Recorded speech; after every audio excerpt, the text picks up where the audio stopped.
నమస్తే, welcome to today 18 news. నేను కల్పన. చట్టం ఎవరికి చుట్టం కాదు, అవునా కాదా? మరి ఆంధ్రప్రదేశ్ చట్టం మాత్రం కూటమి ప్రభుత్వానికి చుట్టంలాగా పనిచేస్తుంది అంటే మీరేమంటారో కామెంట్ చేయండి. ఎందుకు నేను ఇలా మాట్లాడాల్సి వస్తుంది?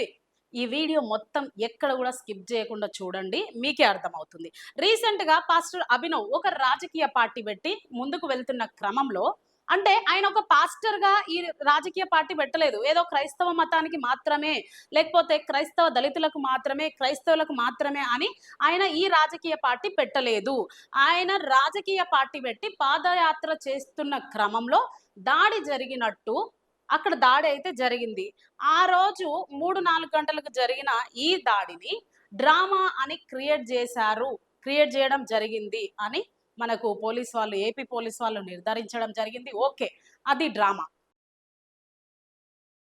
పోలీసులకు హ్యాండ్స్ అప్ చెప్దాం ఈ విషయంలో. ఎందుకంటే మధ్యాహ్నం 3 నుండి 4 గంటల మధ్యలో జరిగిన దాడే నెక్స్ట్ డేనే దాడి మొత్తం ఇదొక డ్రామా అని ఇన్స్టాగ్రామ్ లో ఉన్న వాయిస్ రికార్డ్స్, దాడి ఎలా జరిగింది, ఎవరు జరిగించారు, ఇవన్నీ కూడా వాళ్ళు బట్ట బయలు చేయడం జరిగింది. అవన్నీ వెలికి తీయడం జరిగింది. ఈ దాడి వెనుక ఫస్ట్ అభినవే ఉన్నాడని చెప్పి కూడా తేల్చడం జరిగింది. ఇందుకు ఏపీ పోలీస్ వాళ్ళకి మరొకసారి నేను హ్యాండ్స్ అప్ చెప్తున్నా. అయితే నిన్న పాస్టర్ అభినవ్ ఒక రాజకీయ పార్టీ పెట్టుకున్న ఈ అభినవ్ దర్శన్ నిన్న బెయిల్ మీద బయటికి రావడం జరిగింది. బెయిల్ మీద బయటికి వచ్చి రాకముందే ఆయన కేస్ పేపర్లు పట్టుకొని, నేను ఒక మత బోధకుడుగా, అంటే నేను మతపరంగా మాట్లాడినట్టుగా ఎక్కడ కూడా నా వీడియోస్లో కానీ, అక్కడ ఏడైతే నేను పాదయాత్ర చేశానో అక్కడ ఎక్కడ కూడా లేదు. అయితే నా మీద మతపరంగా ఎందుకు ఇన్ని సెక్షన్స్ పెట్టాల్సి వచ్చింది కేసు, అంటే ఇది కుట్ర కాదా అని ఆయన అడగడం జరిగింది.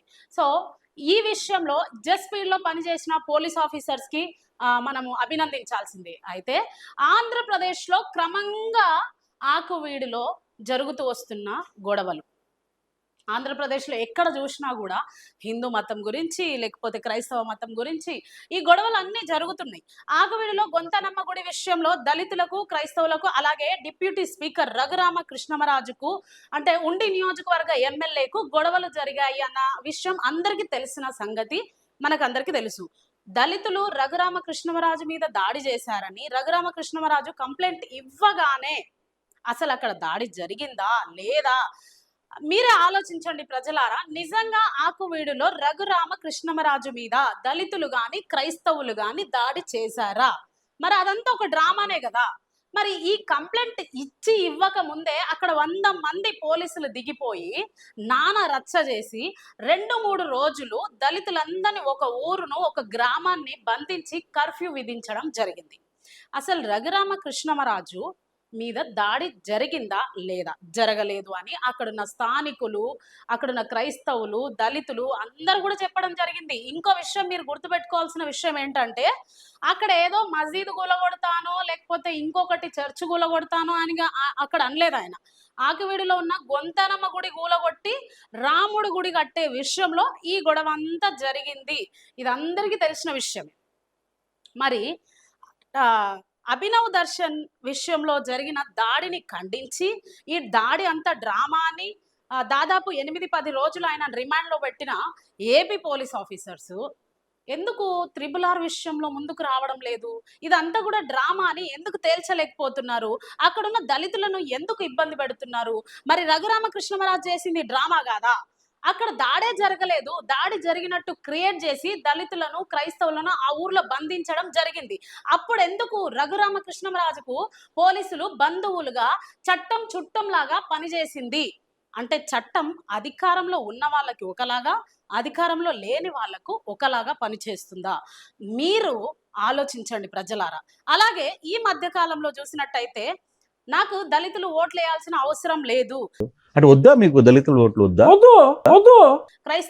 క్రైస్తవుల ఓట్లు అవసరం లేదు అన్న రఘురామ కృష్ణమరాజు నేను దళితులను అని అనలేదు. నిన్నటి నుంచి చాలా చెత్త ఛానల్స్ వాళ్ళు నాకు దళితుల ఓట్లు అవసరం లేదు అన్న RRR అని రకరకాలుగా వ్యాఖ్యానాలు చేస్తున్నారు. నేను ఎప్పుడూ కూడా నాకు దళితుల ఓట్లు అవసరం లేదు అని అనలేదు. నాకు దళితుల ఓట్లు అవసరం లేదు అని అనలేదు. అంటే వద్దా, మీకు దళితుల ఓట్లు వద్దా?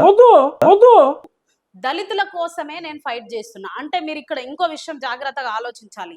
హిందువులైన దళితుల కోసమే నేను ఫైట్ చేస్తున్నాను అని కూడా ఆయన ఈ మధ్య కాలంలో ఒక 2-3 రోజుల క్రితమే ఒక వీడియో కూడా రిలీజ్ చేయడం జరిగింది. అంటే హిందూస్ కోసం నేను ఫైట్ చేస్తున్నా అంటున్నాడు. మరి క్రైస్తవులు, ముస్లింలు ఆలోచించండి. క్రైస్తవ్యంలో దళితులు లేరా? ముస్లిమ్స్లో దళితులు లేరా? దళితుల ఓట్లు ఆయన కావాలంట. నేను అనలేదు ఈ మాట అని అంటున్నాడు. అన్నాడు కానీ అనలేదు అంటున్నాడు. మరి దళితుల ఓట్లు ఆయనకు కావాలి. ఏ దళితుల ఓట్లు? హిందూ దళితుల ఓట్లు మాత్రమే కావాలంట. మరి ముస్లిమ్స్లో దళితులు ఉన్నారు, క్రైస్తవ్యంలో దళితులు ఉన్నారు. రాబోయే ఎలక్షన్స్ లో ఇలాంటి రాజకీయ నాయకులు మనకు కావాలా అనేది మీరే ఆలోచించండి. ఇలాంటి డ్రామాలు ప్లే చేసే రఘురామకృష్ణమరాజు లాంటి నాయకులు మనకు కావాలా వద్దా అనేది మీ చేతుల్లోనే ఉంది. ఆలోచించి ఓట్లేయండి. ఇలాంటి నాయకులను మనం గెలిపించుకుంటే మన గ్రామాల్లో మనల్ని బంధించేస్తారు. ఎందుకంటే అది ఎగ్జాంపుల్ కాదు, రియల్ గా మనం చూసినాం ఆకువీడిలో. కాబట్టి ఏ రాజకీయ నాయకుని మనం ఎన్నుకుంటున్నామో మీరే ఆలోచించి